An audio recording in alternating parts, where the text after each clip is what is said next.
नमस्कार, मी मीनल मोहाडीकर. आम्ही उद्योगिनी प्रतिष्ठानतर्फे तुम्हा सर्वांना हे नवीन वर्ष सुखाचं, समाधानाचं, समृद्धीचं आणि आरोग्यमय जाऊ. बघा, वर्ष कशी बराबर जात असतात. 29 वर्षापूर्वी आम्ही उद्योगिनी आपण 8 मार्च रोजी सुरू केली आणि त्याला आता 29 वर्ष कंप्लीट होत आहे. त्यामुळे मी तुम्हाला एक नवीन गोष्ट सांगणार आहे. दरवर्षीच आपण कॉन्फरन्स करतो 8 मार्चच्या निमित्ताने. यावर्षी आपण 7 मार्चला म्हणजे शनिवारी राजा शिवाजी विद्या संकुलमध्ये BN वैद्य सभागृहामध्ये आपण जी कॉन्फरन्स करतोय आम्ही उद्योगिनी प्रतिष्ठानतर्फे, तिथे मॉरिशसच्या शीलाबाई बापू येत आहेत बरं का. आपण सर्वांनी अवश्य या कॉन्फरन्सला या, कारण या कॉन्फरन्स मध्ये गेल्या वर्षीपासून आपण मॉरिशस, बँकॉक आणि दुबई आणि गेल्या वर्षी US मधील आपले उद्योजक, मराठी उद्योजक किंवा भारतीय उद्योजक आलेले होते. त्याचप्रमाणे यावर्षी मॉरिशस मधनं शीलाबाई बापू येतातच आहेत, परंतु तिथल्या एक उद्योजक जो आपला जवळचा आहे तो स्वतः येतोय. आणि अशा तऱ्हेने मॉरिशस, बँकॉक, दुबईहून उद्योजक येतातच आहेत. पण त्या सर्वांना भेटायला तुम्ही या बरं का, कारण त्यांचे यशस्वी उद्योग ते आउट ऑफ इंडिया पण इतके चांगले करतात, आपल्याला मदतीचा हात देतात. आणि म्हणूनच तुम्ही सर्वजण, कारण त्यावेळेला आम्ही पुढच्या ट्रिप्स पण, म्हणजे जिथे उद्योगाच्या निमित्ताने आम्ही उद्योगिनी तुम्हाला घेऊन जाते, अशा ठिकाणच्या आपण उद्योग सहलींचं पण डिक्लेअर करणार आहोत. आता तुम्ही बघाल तर नवीन नवीन गोष्टी आपण करत असतो. यावर्षी आपण जानेवारी महिन्यातच Maharashtra state skill development university तर्फे, Ratan Tata Maharashtra state skill development university तर्फे आपण वेगवेगळे कोर्सेस, 1 दिवसासाठीच तो कोर्स आहे, तर ते असे वेगवेगळे कोर्सेसही घेतो. नंतर तुम्हाला माहिती आहे MSME तर्फे तुम्हाला स्कीम्स तर्फे फायदा होतो, त्याचं पण तुम्ही रजिस्ट्रेशन करा. आणि माझं म्हणणं असं आहे, आम्ही उद्योगिनीच्या संपर्कात राहून तुम्ही वेगवेगळ्या government schemes, finance, marketing, networking आणि तुमचे कॉन्टॅक्ट वाढवलेत ना, तर तुमचाच व्यवसाय मोठा होणार आहे. पण त्यासाठी आम्ही उद्योगिनीला अवश्य प्रत्येक ऑनलाईन मीटिंगला सुद्धा हजर राहा. तर तुम्हा सर्वांना हे वर्ष, कारण हे माझं एकटीचं काम नाहीये बरं का, it's a team work. T stands for target, E stands for efforts, A stands for aim आणि M stands for money, motivation, everything आणि manpower. या आम्ही सगळ्यांनी मिळून काम केलं, म्हणूनच हे आपण छोटंसं रोपटं जे लावलंय त्या रोपट्याचा मोठा वृक्ष होणार आहे. पण त्यासाठी तुमची गरज आहे. तर लक्षात ठेवा, 7 मार्च 2026 ला राजा शिवाजी विद्या संकुलमध्ये आपण संपूर्ण दिवसभराची कॉन्फरन्स अटेंड करा. मी आपली वाटच बघत आहे. धन्यवाद. जय हिंद, जय महाराष्ट्र.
उत्पादनं, एक वाढता वृक्ष. आईने छोटंसं झाड लावलं आणि आपल्या कुवतीनुसार आणि गरजेप्रमाणे त्याला वाढवलं. त्यातून आणखी नवं काही करावं असं तेव्हा जाणवलं नाही. पण आईच्या सोबतच व्यवसायातले बारकावे शिकून घेऊन आणि योग्य ते प्रोफेशनल म्हणजेच व्यावसायिक म्हणून लागणारे बदल केले आणि जान्हवी ताई आणि सुहास सप्रे यांनी त्या रोपाचा वटवृक्ष केला आहे. सुरुवातीला शशिका सप्रे यांनी ज्या स्वरूपात व्यवसाय सुरू केला त्यापेक्षा अगदी मोठ्या स्वरूपाचा अनेक फांद्यांचा विस्तार असलेला वटवृक्ष प्रत्यक्षात आणला आहे. शशिकला ताई या जान्हवी ताईंच्या आई. त्यांनी मुलींचं शिक्षण उत्तम होईल असं अर्थार्जन व्हावं हे उद्दिष्ट नजरेसमोर ठेवून सप्रे फूड्सची सुरुवात केली. अर्थात त्याचं नामकरण खूप नंतरच झालं. शशिकला ताई शिवणकाम पण करीत होत्या.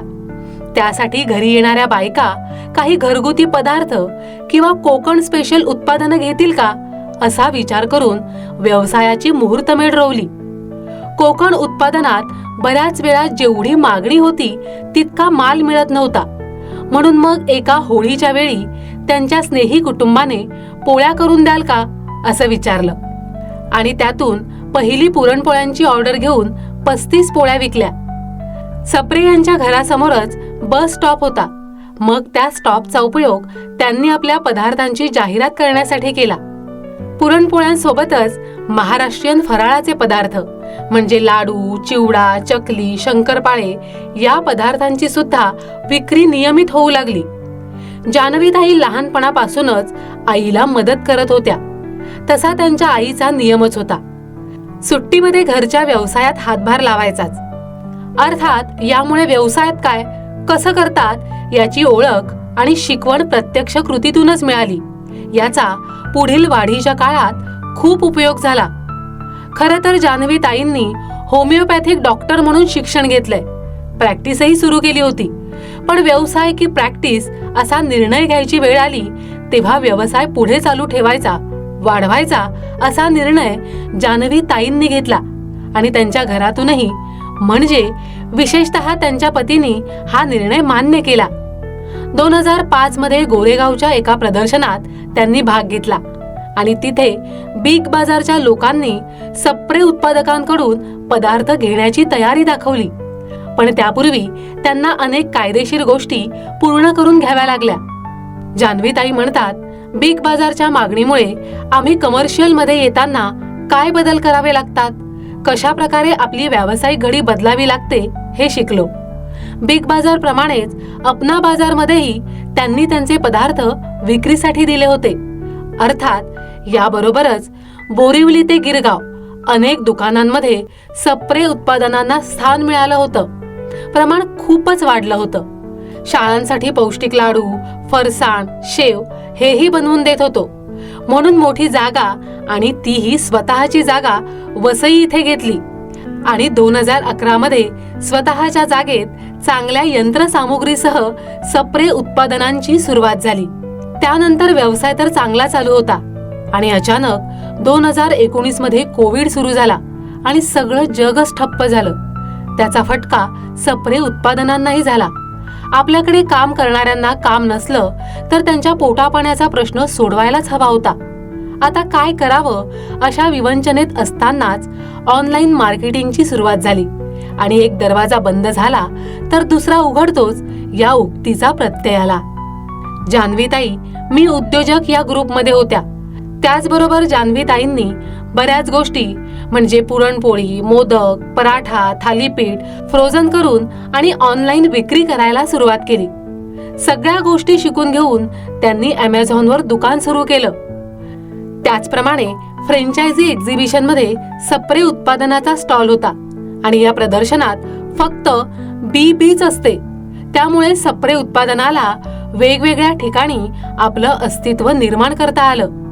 त्यामुळे यानंतर ऑगस्ट पर्यंत 9 आउटलेट सुरू झाले. पुणे मुंबई भागात विस्तार होतच होता. त्याचबरोबर त्यांनी क्लाउड किचनही सुरू केलं. आता त्यांचा विचार घर सांभाळणाऱ्या बायकांना क्लाउड किचन द्यायचंय.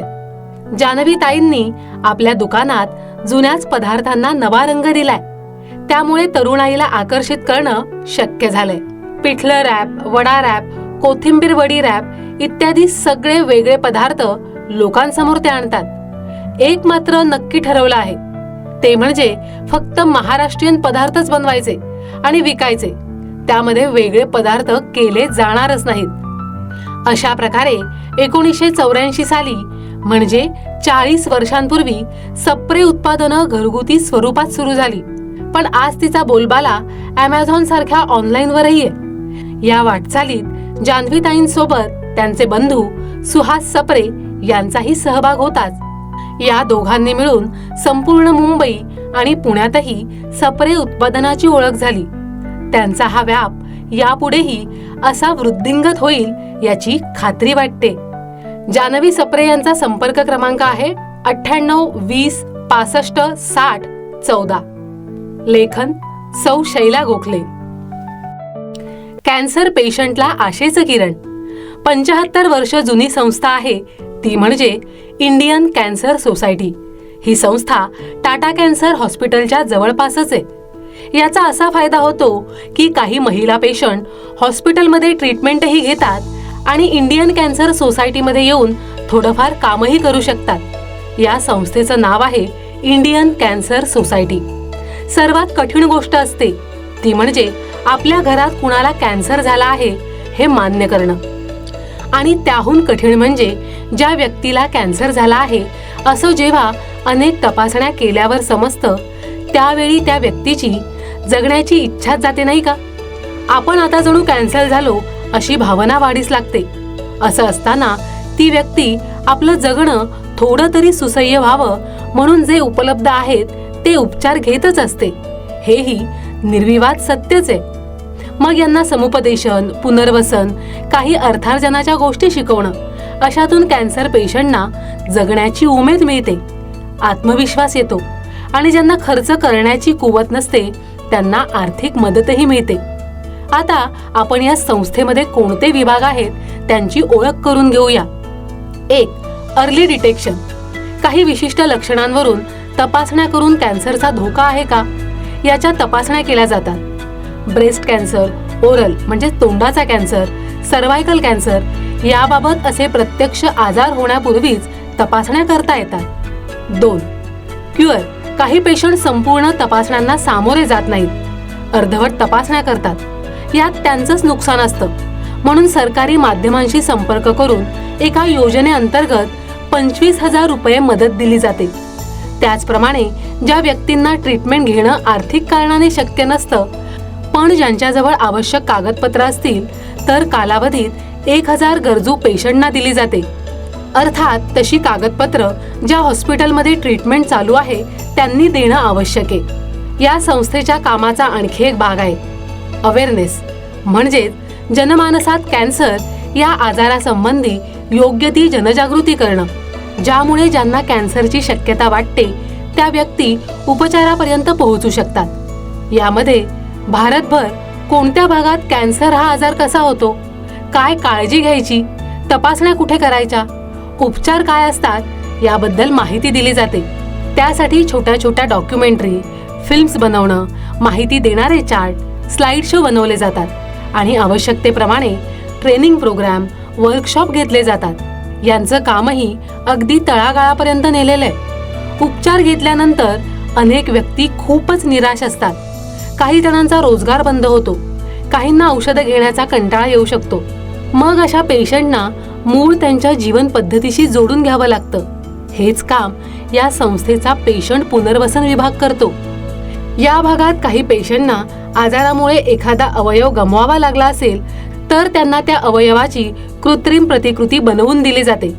उदाहरणार्थ ब्रेस्ट कॅन्सर असेल तर ब्रेस्ट काढला जातो, त्यांना कृत्रिम ब्रेस्ट दिले जातात. हे कृत्रिम अवयव कमी किमतीत दिले जातात किंवा त्यांना ते अवयव बनवण्याचं प्रशिक्षण दिलं जातं. याबरोबरच पुनर्वसन विभागामध्ये अर्थार्जनाचं प्रशिक्षण दिलं जातं. यामध्ये बॅग्स बनवणं, पिशव्या बनवणं, महिलांना ब्युटी पार्लरचं शिक्षण देतात.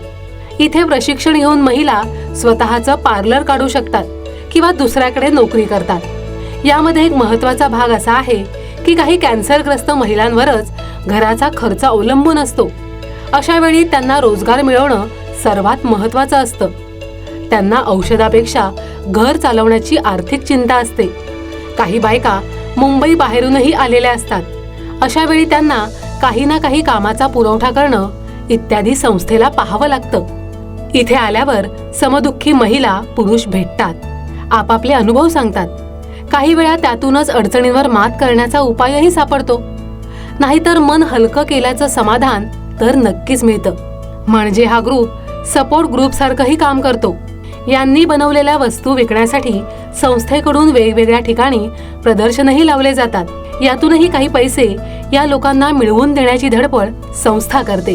काही वेळा लहान मुलं पेशंट असतात आणि त्यांना उपचारादरम्यान न्यूरोलॉजिकल प्रॉब्लेम येतात, म्हणजेच मज्जा संस्थेचे प्रश्न. काही वेळा बहिरेपणा येतो. यासाठी या संस्थेचं नायर हॉस्पिटलशी टायअप असल्यानं चांगले ऐकण्याचे मशीन मिळू शकते. लहानपणी कॅन्सर झाला तर शिक्षणाचा प्रश्न येतो. त्यांना 10वी किंवा 12वी पर्यंत शिक्षण दिलं जातं. अशा प्रकारे इंडियन कॅन्सर सोसायटी ही संस्था कॅन्सर पेशंटसाठी आयुष्याच्या प्रत्येक टप्प्यावर येणाऱ्या अडचणीत सहाय्यभूत ठरते, हे लक्षात ठेवण्यासारखं आहे. सर्वात महत्त्वाचं म्हणजे ही माहिती अनेकांपर्यंत पोहोचवणं हे आपल्या सर्वांचं महत्त्वाचं कर्तव्यच आहे. भैरवी गावडे यांचा संपर्क क्रमांक आहे 96 19 07 57 33. लेखन सौ शैला गोखले. सुवर्ण झळाळी उद्योगाला. साधारणपणे असं म्हटलं जातं की घरातला व्यवसाय असेल तर बहुतांशपणे पुढच्या पिढीत कोणी ना कोणी त्या व्यवसायाच्या निगडीत काहीतरी काम करतात. अगदी असंच वैजयंतीताई कायगावकरांशी बोलताना वाटत होतं. वैजयंतीताई शिक्षण पूर्ण करत होत्या. त्याचवेळी त्यांनी मे महिन्याच्या सुट्ट्यांमध्ये जेमॉलॉजी, हिऱ्यांचे ग्रेडेशन करणं असे छोटे छोटे कोर्स केले होते. खरं तर याच विषयात आपण करिअर करावं हे नक्की ठरलं आणि मग BCom होऊन त्यांनी MBA केलं. MBAचं इंटर्नशिप हिऱ्याच्या कंपनीमध्ये असल्यानं त्यांना चांगला अनुभव मिळाला. शिवाय संपूर्ण भारतभर काम करण्याची संधी मिळाली. लग्नानंतर जे घर मिळालं तेही ज्वेलर्स असणारे होते. त्यांची 3 दुकानं होती, त्यामुळे त्यांचा व्यवसाय उत्तम प्रकारे सेट होता. त्यामुळे वैजयंतीताईंना तिथे काही करण्यासारखं नव्हतं. पण त्यांना काही करावं असं वाटत आहे हे लक्षात घेऊन त्यांच्या श्वसुरांनी त्यांनी करायची एक गोष्ट राहिलेली होती ती करायचं ठरवलं, आणि ते म्हणजे ज्वेलरीची फॅक्टरी सुरू करणं. श्री कायगावकर यांनी वैजयंतीताईंना विचारलं की अशी फॅक्टरी सुरू करायची ठरवली तर तू जबाबदारी घेशील का? यामुळे वैजयंतीताईंना एक सुसंधीच वाटली आणि त्यांनी हो म्हटलं. त्यानंतर सुरू झालेली फॅक्टरी उत्तम प्रकारे चालवण्याचं श्रेय वैजयंतीताईंना मिळालं.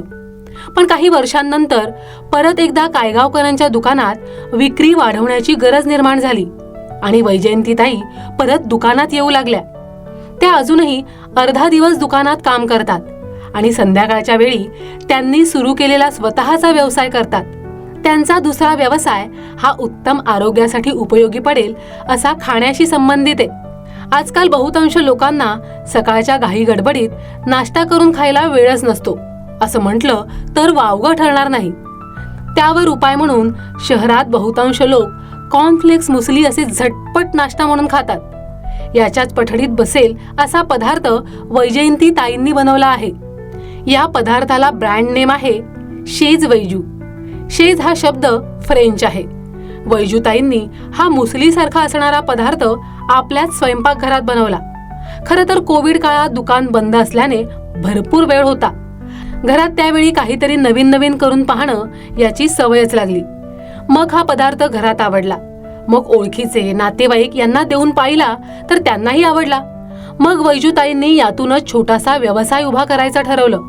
करायचं तर सगळं व्यवस्थित आणि कायदेशीर गोष्टी पूर्ण करूनच, असं वैजयंतीताईंचं तत्व आहे.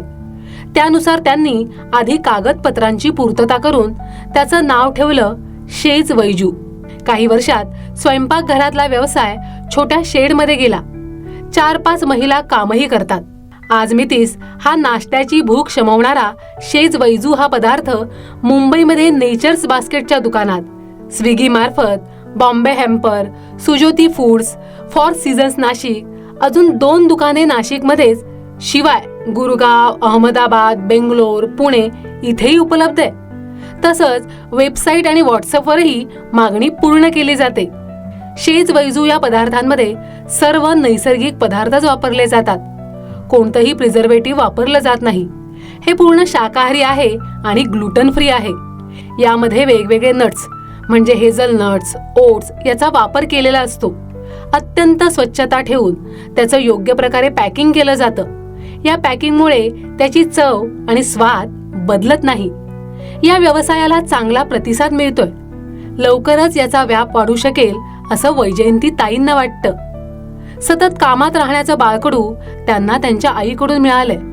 त्यांची आई म्हणजे स्वाती टकले. त्यांनीही त्यांची मुलं लहान असताना राजकोटला जाऊन मंगळसूत्र तयार करण्याचं विशेष प्रशिक्षण घेतलं आणि नाशिकला येऊन मंगळसूत्र स्पेशल असा व्यवसाय केला. त्यांच्यासोबत 12 ते 15 बायका या व्यवसायात काम करत असत. त्यानंतर घरच्या व्यवसायात असल्याने आपला विभाग त्यांनी बंद केला आणि घरच्या व्यवसायात अधिक काम केलं. त्यामुळे वैजयंतीताई आपल्या आईपेक्षा 4 पावलं पुढेच आहेत असंच म्हणावं लागेल, नाही का? वैजयंती कायगावकर यांचा संपर्क क्रमांक आहे 98 21 16 95 59. लेखन सौ शैला गोखले. पिढीबरोबर व्यवसाय वाढला. एखादी मुलगी लहानपणापासून आपल्या आईसोबत तिच्या व्यवसायासंबंधी असणाऱ्या प्रदर्शनातील स्टॉलवर असते. नंतर ती मुलगी आणि तिचा भाऊ आईच्याच व्यवसायात मोठे होण्याची स्वप्न बघतात आणि आता त्या मुलीची मुलगीही तिच्या आईसोबत दुकानात थांबते. तिथे चालणारे व्यवहार पाहते. म्हणजे जणू व्यवसायाचं बाळकडूच घेते असं म्हणायला हरकत नाही. ही आहे सीमा रासकर, त्यांची आई आणि त्यांची मुलगी अशा 3 पिढ्यांची गोष्ट. सीमा रासकर नांदोस्कर यांच्या आईने तयार कपड्यांच्या विक्रीचा व्यवसाय सुरू केला 1986 मध्ये.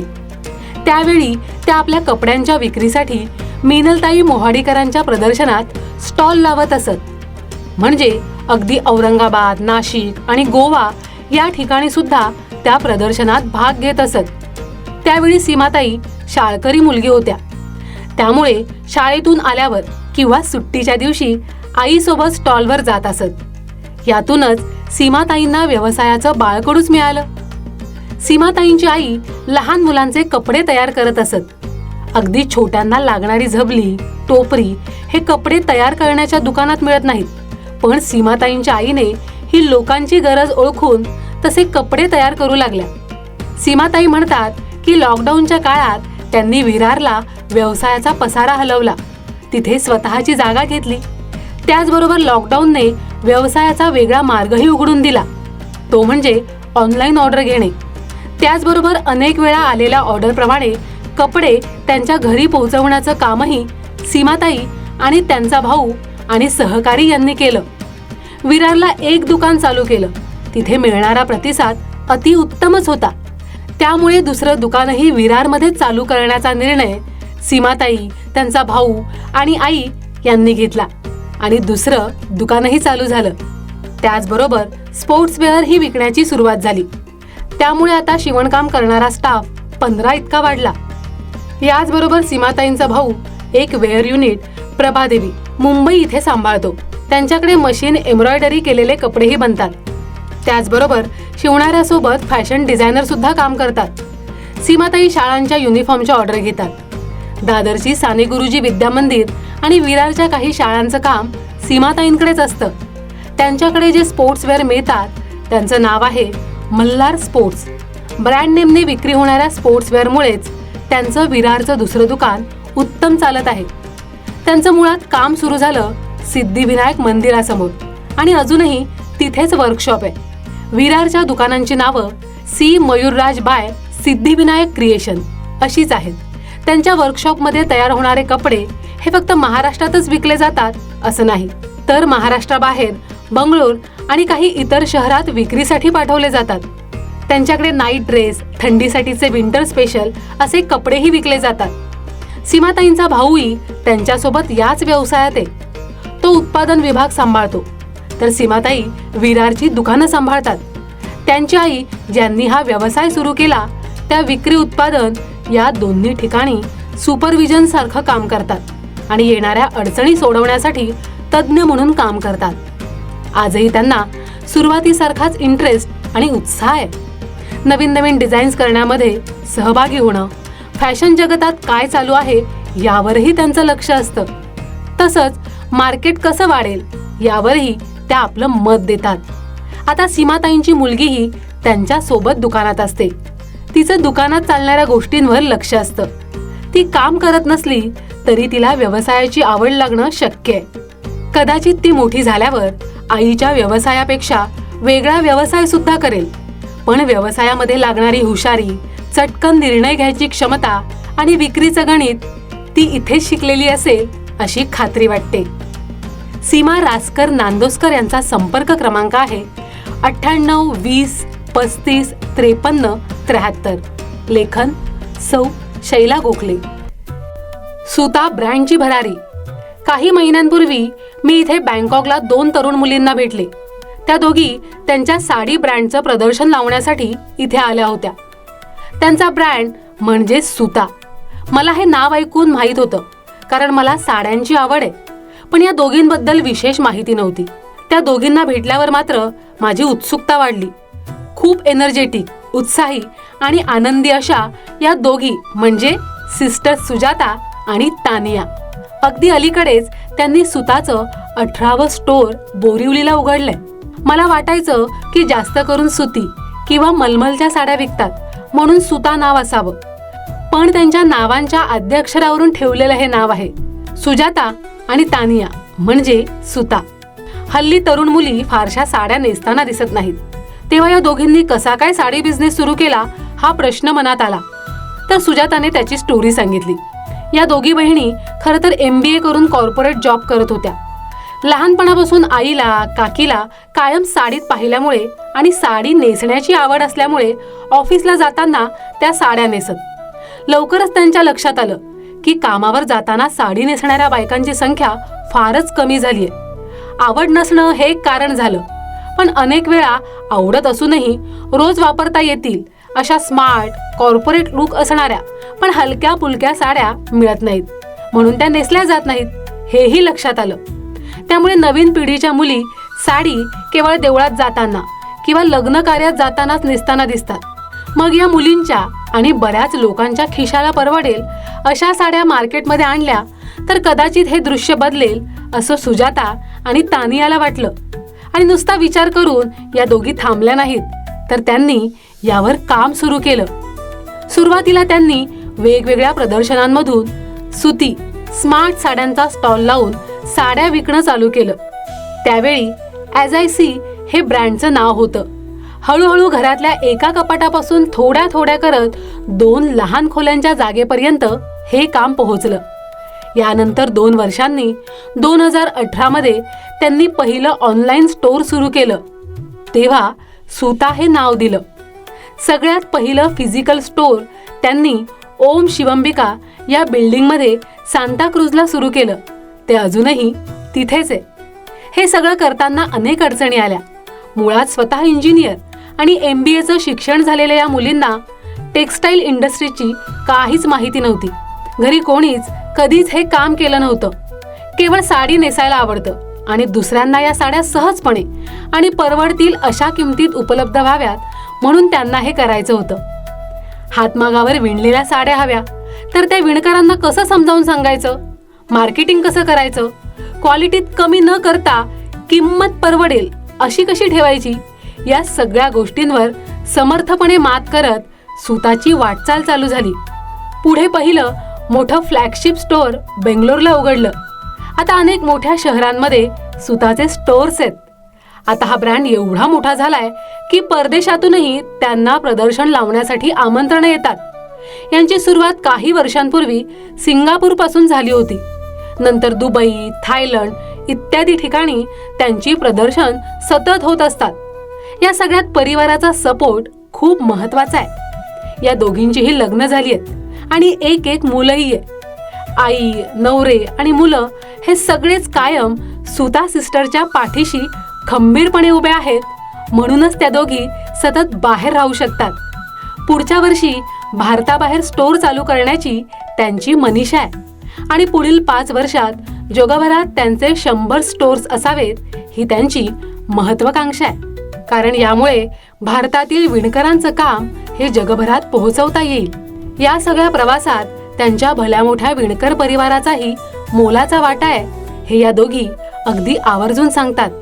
या विणकरांपैकी काही जण आता वयोमानाने किंवा इतर काही कारणांनी जर विणायचं काम करू शकत नसतील तर साड्यांना फॉल लावणे, टिकल्या लावणे वगैरे कामं त्यांना दिली जातात, जेणेकरून त्यांना थोडाफार रोजगार मिळत राहावा.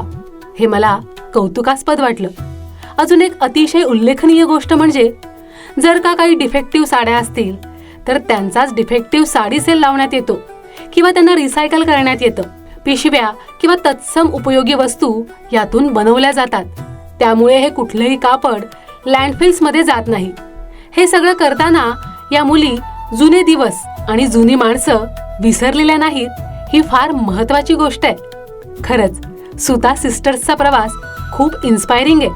सुजाता आणि तानियाचे पाय मात्र अजूनही जमिनीवरच आहेत. कारण त्या इन्स्पायरिंग असण्याबद्दल म्हणतात की जर त्या हे करू शकल्या तर कुणीही हे करू शकतं. फक्त मार्ग ठरवण्याची गरज असते. त्यांची पुढची वाटचाल अधिक उत्तम हो आणि त्यांची सगळी स्वप्न पूर्ण होतीलच. Aparna Amit Waikar, Bangkok, Thailand. मानसी बिडकर हिला पुरस्कार. मानसीचं मनोगत. काल मी आपल्या सगळ्यांच्या वतीनं उबंटू या महिला उद्योजिकांसाठी असलेल्या बिझनेस कॉन्फरन्सला बेंगलोर इथे गेले होते. या कॉन्फरन्सची काही वैशिष्ट्य मी आपल्या समोर मांडत आहे. यामध्ये असं अजिबात नाही की कुणीतरी पुढे आहे किंवा मागे पडले. एका पॉझिटिव्ह नोटवर आपल्या चांगल्या गोष्टींचं अनुकरण करण्याचा नक्कीच प्रयत्न करूया. बंगलोर इथली कॉन्फरन्स खूपच सुंदर होती. त्यांच्या प्रत्येक ॲक्शनमध्ये क्लॅरिटी होती. 19 नोव्हेंबरला वुमन्स एंटरप्रिनर्स म्हणून दिवस साजरा केला जातो. एंटरप्रिनरशिप सेलिब्रेशन हा मोठा प्रोग्राम ठेवण्यात येतो. या वर्षीचा विषय TWG म्हणजे टुगेदर वी ग्रो युनिटी हा होता. नावाला समर्पक अशा या महिलांची खूप युनिटी छान आहे. सकाळी 9 पासून संध्याकाळी 6 पर्यंत या सर्वजणी आपलाच सोहळा असल्याप्रमाणे वावरत होत्या. कर्नाटकप्रमाणे इतर राज्यातूनही खूप महिला उपस्थित होत्या. या उबंटू संस्थेच्या संस्थापिका निवृत्त IAS ऑफिसर आहेत. निवृत्तीनंतर त्यांनी ही संस्था मागील 4 वर्षांपूर्वी सुरू केली. अवघ्या 4 वर्षात 30,000 पेक्षा जास्त मेंबर्स आहेत. याचं कारण ते इंडिव्हिज्युअल मेंबरशिप देत नाहीत. फक्त वुमन असोसिएशनच या संस्थेचे मेंबर होऊ शकतात. आता 65 संस्थांचे मेंबर आहेत आणि पुढील वर्षापर्यंत 100चं उद्दिष्ट आहे. सगळ्या वुमन असोसिएशन्सना मेंबर्स करून जास्तीत जास्त महिला उद्योजिका जोडण्याचं काम रत्नप्रभा मॅडमने अवघ्या 4 वर्षात उत्तम केलं आहे. मीही आपल्या MCCIA महिला विंगसाठी मेंबर झाले. त्यांचा प्रत्येकीशी पर्सनल कॉन्टॅक्ट आहे. या कॉन्फरन्समध्ये केल्या गेल्या नोंदणी विभागात कॉटन बॅगमध्ये एक किट होतं. त्यात काही महिलांची उत्पादनं, पेन आणि नोटपॅड होते. नोटपॅडचं पहिलं पान म्हणजे डिटेल मिनिट टू मिनिट कॉन्फरन्सचा अजेंडा होता. आल्यावर चहा कॉफीमध्ये वेळ न घालवता लगेच नेटवर्किंग कॉन्फरन्सला सुरुवात झाली. कारण 2 सेशनमध्ये हे कॉन्फरन्स होतं. पहिल्या सेशनमध्ये उद्घाटन होतं. त्यामध्ये रत्नप्रभा मॅडमनी संस्थेशी ओळख करून दिली. नंतर उबंटू सॉन्ग आणि दीप प्रज्वलन झालं आणि त्यानंतर Shri Sanjay Alamelkar, vice president JSW यांनी काही मुद्दे सांगून मार्गदर्शन केलं. त्यांनी सांगितलेले मुद्दे असे होते की भारतात महिलांनी सुरू केलेलं स्टार्टअप 18% वाढत आहे. त्यांनी असंही सांगितलं की JSW ही मेकॅनिकल गोष्टीत काम करत आहे, पण तरीही JSW मधील एक शॉप फ्लोअर महिला चालवतात. त्यांच्यातील चर्चा औद्योगिक वाढ, रोजगार संधीत वाढ अशा विषयांवर होतात. ज्या महिला स्टील संबंधी काम करीत असतील JSW त्यांना मदत करू शकतं. यानंतरचे मार्गदर्शक होते Amazon कंपनीचे ग्लोबल डिव्हिजन प्रमुख श्री पियुष गर्ग. त्यांच्या कंपनीतर्फे निर्यातदार बहुतांश बायका आहेत. कंपनी महिलांना Amazon तर्फे प्रशिक्षण देतं. त्यांनी असेही नमूद केलंय की ग्लोबल मार्केटमध्ये ही महिला उद्योजकांची संख्या सतत वाढतीये. यानंतर पॅनल डिस्कशन होतं. त्यांचे विषय अनुक्रमे ग्लोबल मार्केटमधील महिला उद्योजकांना संधी, दुसरं पॅनल डिस्कशन हा विषय होता. शासनाच्या मदतीतून महिला सक्षमीकरण करणं, यामध्ये AIचा फायदा शासकीय योजना समजण्यासाठी कसा करता येईल, याबरोबरच वेगवेगळे प्लॅटफॉर्म संबंधीही माहिती देण्यात आली. दुपारनंतर 6 यशस्वी उद्योजकांनी आपलं प्रेझेंटेशन केलं. पुरस्कार वितरणाने कार्यक्रमाचा शेवट झाला. मला कर्नाटक राज्याच्या बाहेरील सदस्यांमध्ये गोल्ड अवॉर्ड मिळालं. आपल्या सगळ्यांच्या प्रोत्साहनाने मला हे अवॉर्ड मिळालं आहे, याचा मला खूप आनंद आहे. मिनलताईंनी केलेल्या मार्गदर्शनाचा यामध्ये खूप मोठा वाटा आहे. त्यासाठी सर्वांना मनापासून धन्यवाद. मानसी बिडकर यांचा संपर्क क्रमांक आहे 93 70 66 20 99. एक अविस्मरणीय भेट मॉरिशस. आम्ही उद्योगिनी प्रतिष्ठान मुंबई ही संस्था नेहमीच नवोदित उद्योजकांसाठी वेगवेगळे उपक्रम करत असते. त्यातलाच एक उद्योजकांना परदेशात नेऊन तेथील बाजारपेठेत आपलं उत्पादन प्रदर्शित करणं आणि त्यांच्याकडून आपल्याला उद्योगाची संधी प्राप्त करून घेणं हाच उद्देश असतो. आता मॉरिशसला व्यवसाय ट्रिप होती. यावेळी मी स्वतः तिथे प्रदर्शनात सहभागी होऊन संजीवन योग चिकित्सा या मी केलेल्या कोर्सची माहिती देणार होते. संजीवन योग चिकित्सा हा एक अभिनव पण सर्वांना उपयुक्त म्हणजे आरोग्यदायी तर आहेच, पण एक प्रतिष्ठित आणि प्रामाणिक व्यवसाय देखील आहे, ज्याची सुरुवात BKS अय्यंगार गुरुजी आणि डॉक्टर करंदीकर यांच्यामुळे झाली. डॉक्टर करंदीकर आणि अय्यंगार गुरुजींचे सर्व समाजासाठी केलेले हे खूप मोठे आणि शाश्वत कार्य आहे. यामुळे तुम्हाला नियमित व्यायाम, स्वावलंबन, शिस्त याची सवय लागते आणि तुम्ही स्वतः निरोगी होता आणि दुसऱ्यालाही या उपचार पद्धतीनं चांगलं निरोगी आयुष्य देऊ शकता. मी या संजीवन योग चिकित्सा उपचार पद्धतीचा प्रसार आणि प्रचार करण्याचं ध्येय सध्या ठेवलं असल्यानं मला मॉरिशसला जाणं ही एक सुवर्ण संधी वाटली. माझ्याबरोबर आमच्या स्वास्थ्य संगोपन योग चिकित्सा केंद्राच्या सौ प्रणिताताई आणि श्री शैलेश कुवळेकर दोघांच्या शुभेच्छा आणि उपचार पद्धतीचं साहित्य घेतलं होतं. मॉरिशसमध्ये गेल्यावर लगेचच म्हणजे शनिवार आणि रविवार 2 दिवस प्रदर्शनातच जाणार होते. मला फार उत्सुकता होती, कारण या वयात मला परत एकदा स्वतःला तपासण्याची, माझी क्षमता आजमावण्याची संधी मिळाली होती. मिनलताईंमुळे मला खूप चांगल्या गोष्टींचे अनुभव मिळाले. मॉरिशसच्या शालीबाई बापू तसेच इतर मान्यवरांनी माझ्या स्टॉलला भेट दिली, उपचार पद्धती जाणून घेतली. तसंच काही जणांनी माझ्याकडून बेल्टची माहिती, व्यायाम याची माहिती करून घेतली. बेल्ट विकतही घेतले. पण मला जास्त अविस्मरणीय ठरला दुसरा दिवस, कारण त्या दिवशी खरोखर माझी कसोटी घेतली गेली. कारण श्री रवींद्रनाथराव हे सपत्नीक माझ्या स्टॉलवर आले, माझ्याकडून उपचार पद्धती जाणून घेतली आणि पुढील स्टॉलवर गेले. पण परत मागे येऊन त्यांनी त्यांच्या पत्नीचा डावा पाय 6 ते 7 वर्षे दुखत आहे आणि त्या चालू शकत नाहीत, तसंच त्या पायाला संवेदनाही नाहीत हे सांगितलं. बरेच उपाय झाले पण दुखणं गेलं नाही. तर तुम्ही काही करू शकता का असं विचारलं. मी होकार दिला. माझ्या गुरूंचं स्मरण करत उपचार म्हणजेच मसाज एका ठराविक पद्धतीने दिला आणि त्या बाईच्या पायात संवेदना आल्या. तिच्या डोळ्यात आनंदाश्रू तरळले. तिने मला घट्ट मिठी मारून ही गोष्ट सांगितली. मला खूप आनंद झाला. तिच्या वेदना दूर करण्यात ईश्वराने मला मदत केली असावी असं मनापासून वाटलं. देवाने तिच्यासाठीच माझी मॉरिशसची योजना मिनलताईंद्वारे केली. यानंतर तिथल्या स्टॉलधारकांनी माझ्याकडून ट्रीटमेंट घेतली. भारतात आल्यावर या टिसा संस्थेनं मिनलताईंच्या उद्योगिनी प्रतिष्ठानच्या सभेत माझं प्रात्यक्षिक बघितलं होतं, माहिती घेतली होती. त्यांनी या कोर्सची ट्रेनर म्हणून मला संधी दिली. माझी आयुष्याची संध्याकाळ मिनलताईंमुळे बहरली.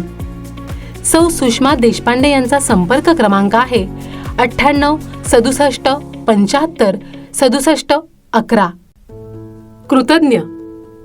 ज्या लोकांना चॅरिटी करायची असते ते जगाच्या कुठल्याही कोपऱ्यात राहत असतील तरी तिकडे काहीतरी करतात. याचं उत्तम उदाहरण मला इथे बँकॉक जवळ नोथाबोरी गावात बघायला मिळालं. इथे व्हाईट एलिफंट नावाची एक संस्था आहे. या संस्थेद्वारे वापरलेल्या परंतु सुस्थितीत असलेल्या सामानाचं एक दुकान चालवलं जातं. टिप वन नावाच्या एका बाईंनी हा उपक्रम अनेक वर्षांपूर्वी सुरू केला.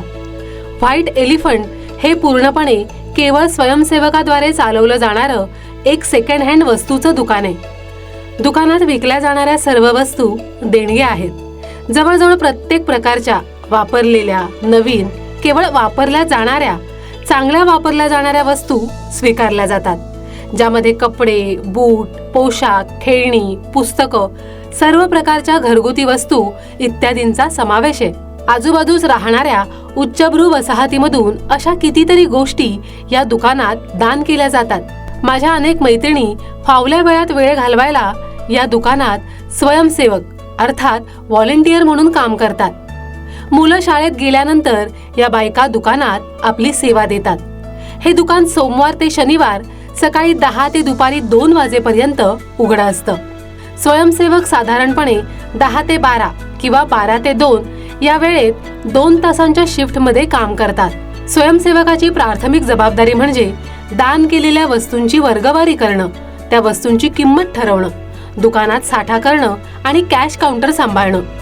या सगळ्या वस्तू अतिशय कमी किमतीत अशा लोकांना विकल्या जातात ज्यांना याची गरज असते किंवा त्यांना परवडणारं नसतं. त्यामुळे त्यांचं जीवन थोडं तरी यामुळे सुधारतं. जवळपासच्या सामान्य वस्त्यांमध्ये राहणारे अनेक गरीब लोक या दुकानात येऊन वस्तू विकत घेताना दिसतात. आपण दान केलेल्या वस्तू सत्कारणी लागताना बघून खूप बरं वाटतं. तसंच या विक्रीतून मिळणारा 100% पैसा विविध धर्मादाय संस्थांना जातो. अनेक वेळा या पैशातून अनाथ मुलांच्या शाळेची पुस्तकं, गणवेश, ह्युमन ट्रॅफिकिंग मधून पकडल्या गेलेल्या मुलामुलींच्या संस्थांना मदत अशी अनेक कामं सांगता येतील. हे फार मोलाचं काम ही संस्था करते. आपण ज्या देशात राहतो त्या देशातल्या लोकांना अशा प्रकारे फुल ना फुलाची पाकळी एवढी तरी मदत आपल्याकडून व्हावी, केवळ हीच अपेक्षा ठेवून हे स्वयंसेवक मनापासून हे काम करत आहेत. Aparna Amit Waikar, Bangkok, Thailand. परिपूर्ण आहार आणि निरामय जीवन. अन्न ही माणसाची सर्वात महत्त्वाची मूलभूत गरज आहे. योग्य प्रकारचे अन्न माणसाचं शरीर निरोगी ठेवतं. समतोल आहार ही संकल्पना लक्षात घेतली तर शरीराच्या निकोप वाढीसाठी आणि दैनंदिन पोषण मिळण्यासाठी आवश्यक असणारे सर्व अन्न घटक त्या आहारातून मिळणं गरजेचं असतं. हे घटक योग्य प्रमाणात न मिळाल्यास त्याच्या कमतरतेमुळे काही आजार उद्भवण्याची शक्यता असते किंवा काही विशिष्ट आजारातून बरे होण्यासाठी काही अन्न घटक सहाय्यभूत ठरतात. हे सर्व लिहिण्याचं कारण म्हणजे अशाच आहाराशी संबंधित काम करणाऱ्या, तोच व्यवसाय करणाऱ्या उद्योगिनी आहेत नाशिक इथल्या अस्मिता अडवादकर. अतिशय हुशार, अभ्यासू असं व्यक्तिमत्व असणाऱ्या अस्मिताताई या MSc मायक्रोबायोलॉजी गोल्ड मेडलिस्ट आहेत. सुरुवातीला 2000 ते 2015 या काळात मायक्रोटेक लॅबोरेटरी फॉर R&D मायक्रोबायोलॉजीचं काम ग्लॅक्सको, ग्लेनमार्क, कॅडिला, निव्हिया आणि ताज ग्रुप ऑफ हॉटेल्ससाठी स्वतःच्या लॅबोरेटरीमधून करत होत्या. 2010ला पायटोबोलाइट्स न्यूट्रास्युटिकल प्रायव्हेट लिमिटेडमध्ये नुकतंच डाएटरी सप्लिमेंट, न्यूट्रिशन या संकल्पना लोकांपर्यंत पोचायला फक्त सुरुवात झाली होती. अशा काळात भविष्यातील व्यवसाय संधी ओळखून ज्या कामाची चांगली माहिती आहे असं पर्सनलाइज न्यूट्रिशन आणि डाएट यावर काम करावं असं अस्मिताताईंनी ठरवलं आणि त्यातूनच Horta nutrition OPC private limited या उद्योगाची स्थापना झाली. एखादा यशस्वी उद्योग करायचा म्हटल्यावर मदतीच्या अनेक हातांची गरज असतेच. यासाठी अस्मिताताईंना doctor Ashwini Deshmukh, greenly health care, आरोग्यानुभूती फाउंडेशन आणि Madhavi Joshi, doctor Sanjeevan Deodhar Vatsal Ayurvedic products private limited अशा मोठ्या टीमचं सहाय्य मिळालं आहे. प्रत्येकाच्या शरीरानुसार, गरजेनुसार, क्षमतेनुसार डाएट ठरवणं, ते सोपं आणि सहज आचरणात आणण्यासारखं असणं, आर्थिकदृष्ट्या परवडणारं असावं, रोज घेण्यासारखं असावं, अशा अनेक बाबींचा नीट विचार करून त्यांनी आपली उत्पादनं तयार केली आहेत. व्यक्तिनुरूप आवश्यक सल्ला देण्यासाठी होर्टा न्यूट्रिशन मार्फत डाएटिशियन आहेत. 1. Personalize nutrition services. 2. Customize supplements. 3. Precision diet. 4. Lifestyle disorder management. 5. End to end solutions. या 5 घटकांवर काम केलं जातं. यामध्ये वेगवेगळ्या स्मूदी, पावडर यांचा समावेश आहे. डाएट ही यांची खासियत आहे. यांच्या प्रोडक्टची किंमत रेंज 100 ते 1,500 रुपये अशी सर्वांना परवडणारी आहे. हृदयाचे आरोग्य, cancer care support, hormonal balance, पोटाचं आरोग्य, अँटी एजिंग आणि अँटीऑक्सिडंट डाएट, वेट मॅनेजमेंट आणि स्पोर्ट न्यूट्रिशन अशा सर्वच घटकांबाबत डाएट प्रोडक्टचा त्यांच्या उत्पादनात समावेश होतो. व्यवसाय उभा करताना अनेक वेळा सुरुवातीच्या काळात काही अडचणी येऊ शकतात. वेगवेगळ्या परवानग्या घेणं, परवाने मिळवणं इत्यादी कामात काही अडथळे आले. पण या क्षेत्रातील माहिती असल्यानं अस्मिताताईंनी त्यावर सहज मात करत आपला व्यवसाय उभा केला. स्वतःची जमापुंजी वापरून कोणतेही आर्थिक सहाय्य दुसरीकडून घेतलं नाही. घरच्या सर्व जबाबदाऱ्या चांगल्या प्रकारे पार पाडून आज त्या खंबीरपणे आपला व्यवसाय करतायत. व्यवसाय म्हटलं की स्पर्धाही आलीच, पण आपल्या व्यवसायात नाविन्य आणि वेगळेपणा असला की त्या स्पर्धेत आपण टिकून राहतो. हा यशाचा मंत्र अस्मिताताईंना गवसलाय आणि त्या प्रकारे काम करून आपलं वेगळेपण त्यांनी जपलंय. आज त्या उत्पादन विक्रीसाठी त्यांची स्वतःची वेबसाईट आहे. Amazonवर देखील ते उपलब्ध आहेत. याशिवाय सोशल मीडियावर असणाऱ्या वेगवेगळ्या बिझनेस ग्रुपवर देखील माहिती उपलब्ध आहे. सर्वांना ती स्वस्त उपलब्ध व्हावीत म्हणून कॉस्टिंग या घटकावर काम करणं, पॅकिंग पर्यावरणपूरक कसं करता येईल यावर लक्ष देणं इत्यादी गोष्टी भविष्यात करण्याचा त्यांचा विचार आहे. अस्मिताताईंनी परदेश प्रवास देखील केलेला आहे. आपल्या क्षेत्रात अद्ययावत राहून त्या काम करत आहेत. त्यांची वाटचाल नक्कीच यशस्वी होईल असंच वाटतं. अस्मिता अडवादकर यांचा संपर्क क्रमांक आहे 98 50 96 47 17. लेखन सौ गौरी जोशी. अनेक व्यवसाय पारखणारी उद्योगिनी. स्त्रिया सर्वसाधारणपणे हरहुन्नरी, सर्जनशील असतात. त्यांच्या डोक्यात नवीन विचार येत असतात. त्यातील बऱ्याच जणी त्या विचारांचं रूपांतर स्वतःचा एखादा उद्योग चालू करण्यात करतात. परंतु एखादी स्त्री अशीही असते जी आयुष्याच्या वेगवेगळ्या टप्प्यावर वेगवेगळे उद्योग करते. अशी उद्योगिनी आहे सौ संगीता अविनाश दातार. त्यांनी वेगवेगळ्या ठिकाणी वेगळे उद्योग केले, अर्थात नोकरीही केली. त्यांचा सर्वात विशेष व्यवसाय म्हणजे आयुर्वेदिक चॉकलेट्स. संगीता मूळची संगीता जोशी. 2022 साली संगीताचे मिस्टर आणि तिचा मुलगा यांनी एक चॉकलेट कंपनी चालू केली. संगीताचे अभिज किचन त्यावेळी जोरात चालू होतं, त्यामुळे ती त्या चॉकलेट कंपनीत सामील झाली नव्हती. अर्थात तिचा पाठिंबा होताच. स्टार्टअपच्या अंतर्गत कंपनी चालू केली. या कंपनीचं नाव अभिज स्पेशालिटी प्रोडक्ट्स प्रायव्हेट लिमिटेड असं आहे. कंपनीचे सर्व कायदेशीर कागदपत्रही आहेत. या चॉकलेटचं वैशिष्ट्य म्हणजे यात आयुर्वेदिक घटकांचाही उपयोग केलेला आहे. उदाहरणार्थ अश्वगंधा, तुलसी, गुलकंद इत्यादी पौष्टिक चॉकलेटच म्हणा ना. सुरुवातीला नाशिकमधील एका मुलीकडून चॉकलेट बनवून घेत असत. कंपनी चॉकलेट विक्रीचं काम करत असे. काही घरगुती अडचणीतून जानेवारी 2025 मध्ये संगीताताई या चॉकलेट व्यवसायात आल्या. त्याचवेळी त्यांनी अभिज किचन बंद केलं. मार्च 2025 सुनबाई ही त्यांच्या मदतीला आल्या. त्यांचं या क्षेत्रातील प्रशिक्षणही झालेलं होतं. आता हा फॅमिली बिझनेस झाला आहे. 2025 मार्चमध्ये आयुर्वेदिक चॉकलेट बनवणं चालू झालं. त्यासाठी संगीताताईंनी एक मोठा गाळा घेतला आहे. तिथे चॉकलेटं बनवली जातात, पॅकिंग केलं जातं. संगीताताईच्या मुलाने पॅकिंगची जबाबदारी घेतली आहे. संगीताताईंचं ऑफिसही त्याच गाळ्याच्या एका भागात आहे. संगीताताईंनी झी टीव्हीवर एक आयडियाबाज या कन्सेप्टमध्ये नाव रजिस्टर केलं. आयडिया आपका पैसा हमारा अशी त्यांची थीम होती. त्यांनी फॉर्म भरून पाठवला. त्यानंतर संगीताताईंना चॉकलेटचं सॅम्पल्स घेऊन मुंबईला बोलवलं होतं. त्यांना त्यासोबत प्रेझेंटेशन द्यायचं होतं.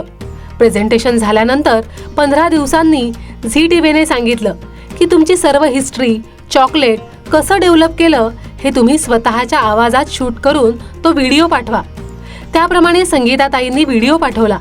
नंतर लाईव्ह शोसाठी मुंबईला बोलवलं. झी टीव्हीकडे 1,500 आयडियाबाज आल्या होत्या. त्यातील 85 जण निवडले गेले. त्यामध्ये संगीताताई होत्या. त्यानंतर झी टीव्हीची पूर्ण टीम नाशिकला गेली. त्यांनी चॉकलेट बनविण्यासंबंधी सर्व गोष्टी प्रत्यक्ष पाहिल्या. संगीताताईंचा लाईव्ह शो झाला.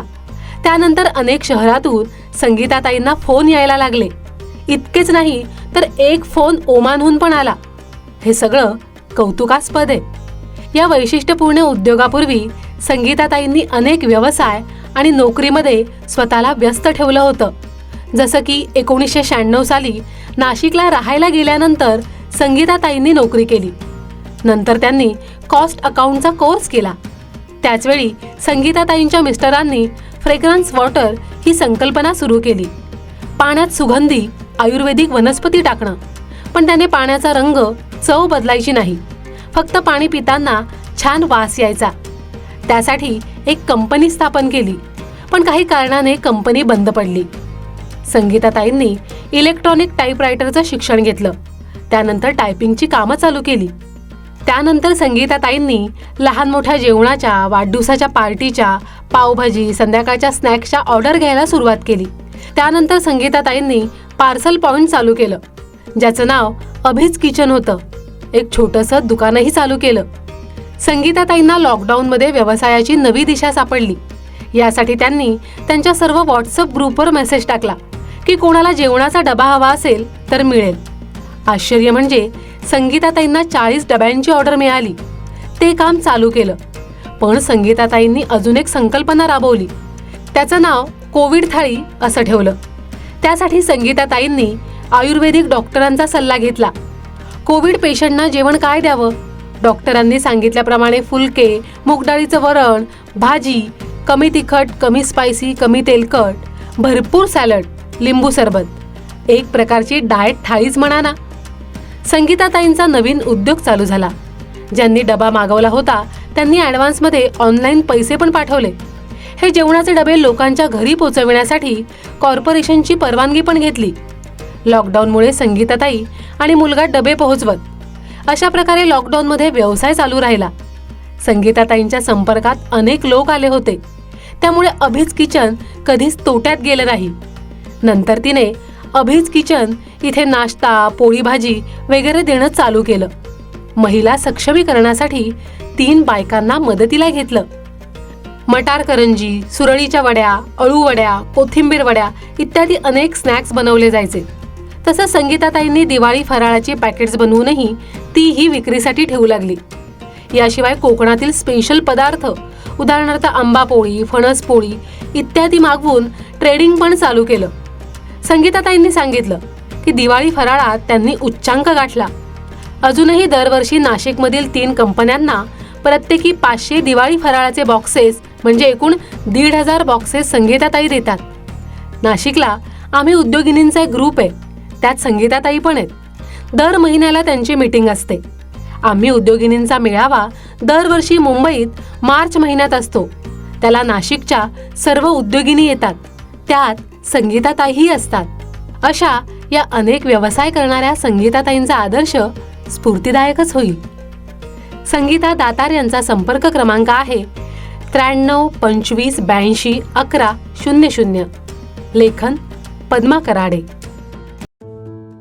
आयुर्वेदावर निस्सीम भक्ती. आपण थोडं बाहेर जाऊया असं मनात आलं तरीही स्त्री, पुरुष, मुलं कोणीही असू दे लगेचच आरशात बघून केस सारखे करतात. म्हणजेच आपल्यातल्या प्रत्येकालाच केसांचं खूप महत्त्व असतं. सगळ्यांना चिंतेत टाकणारा प्रश्न असतो अवेळी टक्कल पडणं किंवा केस पिकणं. अगदी छोट्या मुलांचेही केस पिकू लागतात आणि मग सगळंच कुटुंब जणू चिंतेत पडलेलं असतं. केसांच्या जशा तक्रारी असतात तशाच स्किनच्याही तक्रारी असू शकतात. काही स्किनचे आजार खूपच किचकट आणि खूप रेंगाळणारे असतात. अशा दोन्ही प्रकारांवर उपचार करणाऱ्या डॉक्टर रोहिणी काचोळे या आयुर्वेदिक डॉक्टर आहेत आणि त्यावरची औषधं त्यांनी उत्पादित केलेली आहेत. त्यांचा वैद्यकीय पसारा औरंगाबाद, पुणे आणि मुंबई इथे चालू आहे. आत्ताच त्यांनी मुंबईचं क्लिनिक बंद केलं आहे. त्यांची आयुर्वेदिक प्रॅक्टिस चालू असताना त्यांनी अल्टरनेटिव्ह मेडिसिनमध्ये परदेशातल्या युनिव्हर्सिटीतून PhD केला आहे. त्यांच्या PhDचा विषय होता केसांवरील आयुर्वेदिक उपचार. साधारणपणे डॉक्टर रोहिणी यांनी केसांवर उपचार करता येतात असं सप्रमाण दाखवून द्यायची सुरुवात केली. त्यावेळी लोकांना हे पटतच नसे. की केसाच्या तक्रारींवर उपाय असतो. डॉक्टर रोहिणी यांनी स्वतःच्या हिमतीवर उत्पादनांची सुरुवात केली तेव्हा अक्षरशः कुणीच मदतीचा हात पुढे केला नाही. त्यांच्या घरातूनही त्यांनी मदत घेतली नाहीच. पण बँकेनेही कर्ज देताना इतका वेळ लावला की त्यांची फॅक्टरी बांधून उत्पादन सुरू व्हायची वेळ झाली तरी कर्ज मंजूर झालं नाही. शेवटी डॉक्टर रोहिणी यांनी बँकेशी निर्वाणीचं बोलणं केलं आणि अवघे 2 लाख रुपये कर्ज मंजूर करण्यात आलं. त्याचप्रमाणे अन्न आणि औषध प्रशासनाकडून ही जी कागदपत्र काही ठराविक वेळेत मिळणं अपेक्षित होतं तिथे खूप जास्त वेळ घेऊन कागदपत्रांची पूर्तता करण्यात आली. डॉक्टर रोहिणींसमोर मोठं आव्हान होतं ते त्यांच्या उत्पादनाच्या मार्केटिंगचं. सर्वप्रथम त्याचवेळी बाजारात जी हर्बल उत्पादनं या नावाखाली तेल, क्रीम आणि इतर सौंदर्य प्रसाधनं मिळतात त्यांचा बेस रासायनिक असतो हे लोकांना पटवणं फारच जिकरीचं काम होतं. अशा वेळी रोहिणीताईंनी घराघरात जाऊन छोट्या छोट्या सभा घेतल्या.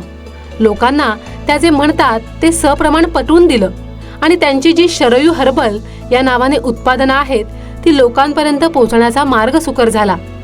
शरयू हर्बलमध्ये केसातील कोंड्यासाठी पॅक, सुकेशिनी हे केसांचं तेल, केस स्वच्छ करण्यासाठी क्लीनर, लहान मुलांसाठी मसाज तेल, केस काळे करणारे पॅक, संपूर्ण शरीरासाठी मसाज ऑइल असे अनेक पर्याय उपलब्ध आहेत. केसांचं सौंदर्य अबाधित राखताना डॉक्टर रोहिणी म्हणतात, सर्वात प्रथम समतोल आहार असणं खूप महत्वाचं आहे. केस मोकळं सोडणं ही फॅशन असली तरी सतत केस मोकळे ठेवू नये. केसांच्या मुळाशी आणि टोकांना रोजच थोडं तेल लावावं, त्यामुळे केसांची टोकं दुभंगत नाहीत. केसांसोबत चेहऱ्याच्या समस्या दूर करणारी उत्पादनं शरयू हर्बल उत्पादनांमध्ये मिळतात. चेहऱ्यावर काळे डाग येणे, पुरळ उठणे, पिंपल्स, डोळ्याभोवती काळी वर्तुळं अशा समस्या प्रामुख्याने आढळतात. या सर्व कारणांसाठी शरयू हर्बल उपचार आहेत. पिंपल्स हा तर नवतरुण मुलामुलींचा आवश्यक प्रश्न असतो. यावर 100% उपयोगी होतील अशी उत्पादनं आहेतच. इतका मोठा संघर्ष करून अनेक विविध युक्त्यांनी समाजाभिमुख उत्पादनं आणून डॉक्टर रोहिणींनी आपला व्यवसाय मनासारखा सेट केला. अर्थात त्यांची मुलगी ही यथावकाश आयुर्वेदिक डॉक्टरच झाली. त्यामुळे या व्यवसायाला निरंतर चालू ठेवणारी पुढची पिढी तयार होण्याची शक्यता निर्माण झाली आणि मुलींनीही अगदी मनापासून आईचा भार कमी करायचं ठरवलं. त्यांचं नाव शरयूताई पाटील. त्या लग्नानंतर पाटील होऊन कोल्हापूर इथे स्थायिक झाल्या. त्यांनी आईच्या उत्पादनांना एक वेगळी आणि नवी दिशा द्यायला सुरुवात केली. सर्वप्रथम त्यांनी आपली उत्पादनं नव्या पिढीच्या नजरेसमोर यावी म्हणून त्यांची विक्री Amazonवरून सुरू केली. आजचा तरुण वर्ग लहान सहान वस्तूंपासून औषधांपर्यंत ऑनलाईन मागणी करतो. हे डॉक्टर शरयूंनी लक्षात घेऊन शरयू हर्बल उत्पादनं ऑनलाईन मिळण्याची सुविधा सुरू केली. डिजिटल मार्केटिंगसाठी शरयू हर्बलची वेबसाईट सुरू केली. या विस्तारलेल्या व्यवसायाच्या जबाबदारी संबंधी बोलताना डॉक्टर शरयू म्हणतात, औषधांची फॅक्टरी घरचीच असल्याने कॉलेजला सुट्टी असताना त्या खूप वेळा पॅकिंग करणं किंवा इतर छोटी मोठी कामं करणं यासाठी फॅक्टरीतच जात असत. त्या समज येण्याच्या काळातच आईची धावपळ आणि होणारी दमछाक पाहत होत्या आणि तेव्हाच मनात कुठेतरी आपणही याच व्यवसायात येऊन आईला आराम द्यायचा याची मानसिक तयारी झाली होती.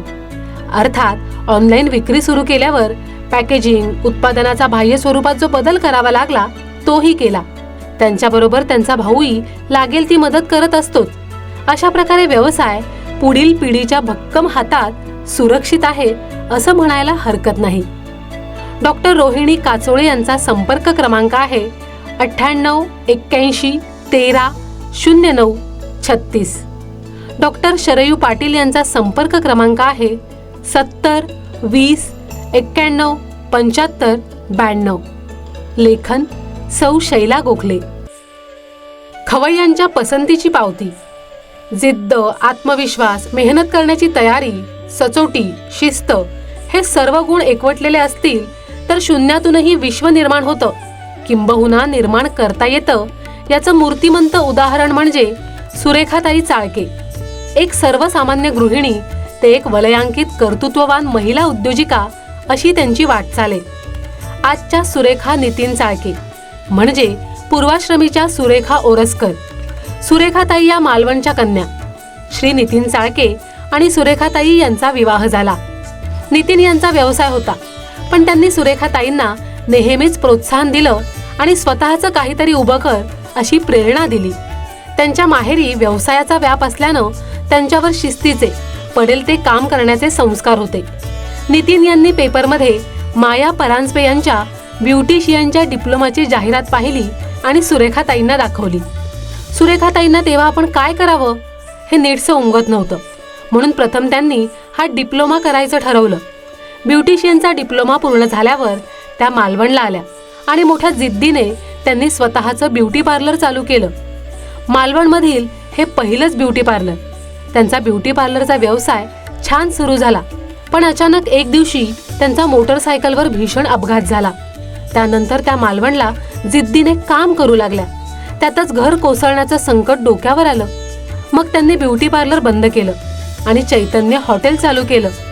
सुरेखाताई मालवणी पद्धतीचं रुचकर जेवण बनवू लागल्या. त्यांच्या कामाला सकाळी 6 वाजता सुरुवात होऊन ते रात्री 2 पर्यंत त्या अथक मेहनतीने हा व्यवसाय चालवत होत्या. त्या काळात गॅस नव्हते, पण स्टोव्ह चुलीवर त्या पदार्थ बनवत. त्यांच्या हाताला उत्तम चव असल्याने मालवणी पद्धतीचं जेवण खाण्यासाठी चैतन्यवर ग्राहकांची गर्दी होत असे. त्या या धंद्यात व्यवस्थित सेटल झाल्या. गोवा, सावंतवाडी आणि आंबोलीला त्यांनी हॉटेल चालू केलं होतं, पण नंतर त्यांनी जवळच्या नातलगांनाच ते चालवायला दिलं. जयंत साळगावकर, श्री मच्छिंद्र कांबळी यासारखे मान्यवर त्यांच्या हॉटेलात जेवायला येत. त्या दोघांनीही ताईंना सांगितलं की तुम्ही मुंबईत तुमचा उद्योग चालू करा. मुंबईत मालवणी हॉटेल आहेत, पण तुमच्या हाताची जी खास चव आहे तशी त्यात नक्कीच नाही. सुरुवातीला ताई आणि त्यांचे पती नितीन दोन्ही साशंक होते, पण जिद्द असली की मार्ग मिळतोच. 2010 साली ताईंनी मुंबईत यायचं ठरवलं. मालवणचं हॉटेल चैतन्य त्यांचे यजमान नितीन सांभाळत. मुंबईला शिवाजी पार्कला त्यांनी भाड्याने खोली घेतली. आधी बनवून पार्सल देऊ लागल्या. त्यांच्याबरोबर त्यांनी मुलगी सायली आणि मुलगा मित्र यालाही मुंबईत आणलं. सुरुवातीला आमच्या आस्वाद हॉटेलच्या समोर त्यांचा व्यवसाय चालू होता. रुचकर जेवणामुळे ग्राहक जोडले गेले. खूप मागणी वाढू लागल्यावर त्यांनी अगर बाजार इथे हॉटेल चैतन्य चालू केलं. 20,000 रुपयांच्या भांडवलावर त्यांनी व्यवसाय एका मैत्रिणीच्या भागीदारीत चालू केला. व्यवसाय म्हटलं की अडचणी आल्याच. त्यांची पार्टनर मग हा व्यवसाय सोडून गेली. मोठ्या जिद्दीने त्यांनी व्यवसाय चालू ठेवला आणि नावारूपाला आणला. पदार्थाची उत्तम चव असल्यानं हॉटेलमध्ये ग्राहकांच्या रांगा लागू लागल्या. दादरला येणारा माणूस त्यांच्या हॉटेलमध्ये चव घेतल्याशिवाय जातच नसे. त्यांच्या या कामावर मिड डे मध्ये आर्टिकल लिहून आलं. त्यांची भरभराट होऊ लागली. पदार्थांसाठी ताई स्वतः मसाले बनवत. कोकम, नारळ मालवणमधूनच कायम आणले जातात. पदार्थाची चव कायम राखण्यात त्यांनी कधीच तडजोड केली नाही. उत्तम जम बसल्यावरच त्यांनी वर्सोवा इथे हॉटेल चैतन्य चालू केलं. त्यांच्या या यशात त्यांच्याकडे काम करणाऱ्या सर्व सेवकांचा मोठा वाटा आहे हे त्या आवर्जून सांगतात. सर्वांनाच त्यांच्याबद्दल आणि शिस्तीबद्दल आदर आहे. ग्राहकांचं हसत मुखाने स्वागत करून त्यांना उत्तमातलं उत्तम जेवण देण्यावर त्यांचा कटाक्ष आहे आणि हेच त्यांच्या यशाचं गमक आहे. त्यांच्या दोन्ही मुलांना उच्च शिक्षित करून त्यांच्यावर त्यांनी उत्तम संस्कार केलेत. त्यांची मुलगी सायली कमर्शियल आर्टिस्ट आहे. त्यांचा मुलगा मित्र याला लहानपणापासूनच कुकिंगची आवड, त्यामुळे मोठेपणी हॉटेल मॅनेजमेंटमध्ये कोर्स केला आणि आईबरोबर तोही व्यवसाय बघू लागला. नवीन टेक्नॉलॉजीचा वापर करून व्यवसायाचं मार्केटिंग त्यांनी वाढवलं. नव्या नव्या कल्पना साकार होऊ लागल्या. मग यातून दादरला कोहिनूर स्क्वेअरमध्ये कोस्ट अँड लूम हे हॉटेल चालू केलं. आज सुरेखाताईंचा व्यवसाय नावारूपाला आलाय. मुंबईत 3 आणि मालवण इथे 1 अशी 4 हॉटेल्स त्या त्यांचे यजमान नितीन, मुलगी सायली आणि मुलगा मित्र सांभाळतोय. जवळपास 350 कर्मचारी या 4 हॉटेल्समध्ये कार्यरत आहेत. त्यांची मुलगी मार्केटिंग सांभाळते. बाकी व्यवसाय मुलगा सांभाळतो. सर्व व्यवसायाची धुरा सुरेखाताई मोठ्या जिद्दीने आणि आत्मविश्वासाने सांभाळतात. त्यांची सून ही HR मधली पदवीधर आहे. ती नोकरी करते, पण व्यवसायासाठी तिच्याही काही सूचना HR साठी अवलंबविल्या जातात. सुरेखाताई आपल्या सर्व कुटुंबियांच्या मदतीने आणि 350 कर्मचाऱ्यांच्या सहकार्याने हा व्यवसाय मोठ्या जिद्दीने सांभाळतात. मालवणसारख्या गावातून एक गृहिणी मुंबईत येऊन स्वबळावर एवढं वलयांकित साम्राज्य मोठ्या जिद्दीने उभारते याचं कौतुक आहे. सुरेखाताईंच्या व्यवसायाला अनेक पारितोषिकं मिळाली आहेत. Times foodie award, Zomato award, Zee award त्यांना मिळालंय. मुलांच्या नवीन नवीन कल्पनांची त्यांना सदैव साथ आहेच आणि त्यांचा अंगीकारही त्यांनी केलाय. मालवण इथे दरवर्षी 31 जानेवारीला व्यापारी मेळावा भरतो. जवळजवळ 4 ते 5 हजार व्यापारी यात सहभाग घेतात. 2023 साली या मेळाव्यात सुरेखाताईंना उत्कृष्ट महिला उद्योजिका हा पुरस्कार प्राप्त झाला. हा पुरस्कार त्यांच्या आईच्या नावाने दिला जातो. त्यांच्या मालवणच्या शाळेतही त्यांचा मानपत्र देऊन सत्कार करण्यात आला. या दोन्ही पुरस्काराने त्या खूप भारावून गेल्या. लवकरच म्हणजे येत्या 2-3 महिन्यातच त्यांचं 5वं हॉटेल चालू करण्याचा मनोदय त्यांनी बोलून दाखवला. त्यांच्या या जिद्दीला, कर्तबगारीला, उंच भरारीला माझ्या मनापासून शुभेच्छा आणि मानाचा मुजरा. सुरेखाताईंनी कुर्ल्यात स्वतःच्या हिमतीवर आणि कर्तबगारीवर घर घेतलंय. जिद्दीचा, आत्मविश्वासाचा, संघर्षाचा प्रवास भारी. हॉटेल चैतन्याच्या पदार्थाची लज्जत चटकदार न्यारी. शून्यातून घेतलीत आकाशी यशाची उंच उंच भरारी. डोळे दिपवून गेली तुमची धडाडीची ही कर्तबगारी. तुम्हास लाभो असेच सदैव सुफला सुयश भरघोस. चैतन्याच्या पदार्थांची लज्जत येवो जागतिक पसंतीस. पादाक्रांत करा अशीच यशाची शिखरे कर्तबगारीने. ग्राहकांची दाद नित्य मिळो उज्ज्वल तेजस्वी भविष्याने. सुरेखाताई चाळके. लेखन स्मिता गोखले. बाळा, मी सांगतेय ना, नवा देश, नवे लोक, सगळंच वेगळं असणार. नाही नाही, आम्ही इथेच थांबतो. तुम्ही दोघं आधी इथे या. तर तुम्ही दोघं इथे आलात तर हे घर सुद्धा आपल्या घरासारखं वाटेल.